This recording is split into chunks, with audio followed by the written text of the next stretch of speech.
I want you to stand by. I want to bring in Republican Congressman Tom Cole of Oklahoma. Congressman, let me get your reaction. What do you think about this decision to replace Gary Cohn with Larry Kudlow of CNBC? Well, I couldn't be more pleased. I like Gary Cohn a lot, but Larry Kudlow, of course, is a Reagan alumni, if you will, all the way back to his days at the OMB. And he's a guy that, frankly, is very well known among Republican members of Congress. He comes to our conferences quite a bit, classic free market economist and thinker and advocate. So he's somebody that House Republicans are extraordinarily comfortable with. Are you with the president on going ahead with 25% steel tariffs, importing steel at 25% tariff, aluminum 10%? Do you want all these tariffs to go forward? No, I don't. Not across the board. I think this is where you target bad actors. Again, if this is used as a negotiating ploy, because sometimes even our friends are not so friendly when it comes to trade questions, that's fine. But I wouldn't want to slide into an all-out trade war. And in my home state, frankly, we're a big agricultural producer. That's an easy place to retaliate. We're an exporter. And we also use an awful lot of steel and aluminum in everything from aviation to oil field activity. So metals are very important to us. And obviously, if you make them more expensive, you're going to increase the price of petroleum. You're going to increase the price of airplanes. And we don't like either of those things. So is there anything you can do to stop the president from imposing these tariffs? Well, there's something. Look, we want to work with the president, not at odds with him. We know we don't agree on everything, but we agree on almost everything. And I don't have any problem with him getting tough to people that are bad actors.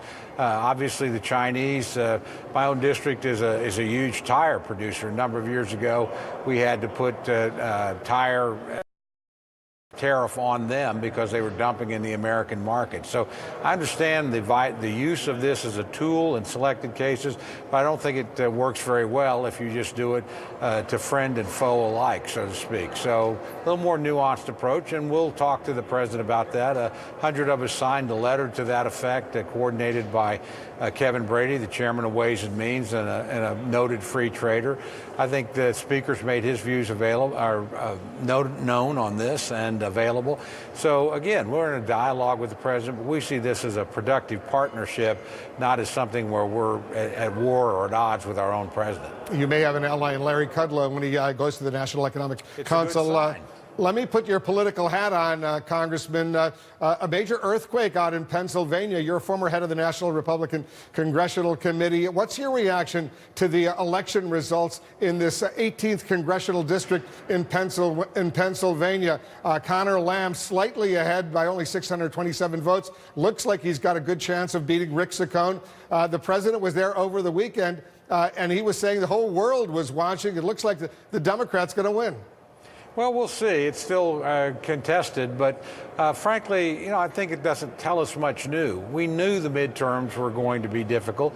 I mean, Alabama, New Jersey, and frankly, Virginia told you that. And while we've won 5 of these 6 competitive House races so far, I'd rather be 6 for 6. Our margins haven't been, what they might be. So, look, Democrats are energized, no question about it. Now, it's noteworthy to me in this case, you got a Democrat running against Speaker Pelosi, running for gun control, running in favor of the president's tariff policies. So he was a little bit of a stealth candidate, but, a gifted candidate. So, again, I expect a very competitive midterm elections. I believe our majority's at stake. That's been true in every midterm since 2002.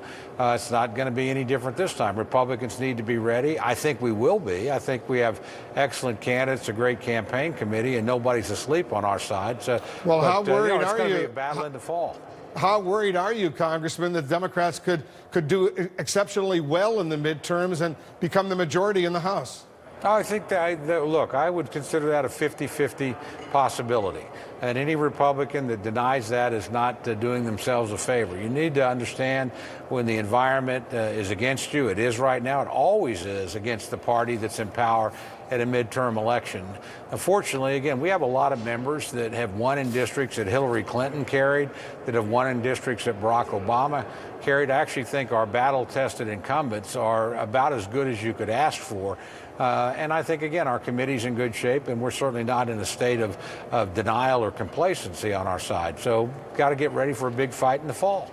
Let me shift to one other sensitive issue while I have you, Congressman. The Washington Post is now reporting the president may be ready for a 3-year deal to extend DACA, the Dreamers here in the United States, in exchange for some border wall funding along the border with Mexico. Are you with the president in allowing these Dreamers to stay here, have a 3-year deal, attach it to the March 23rd spending bill?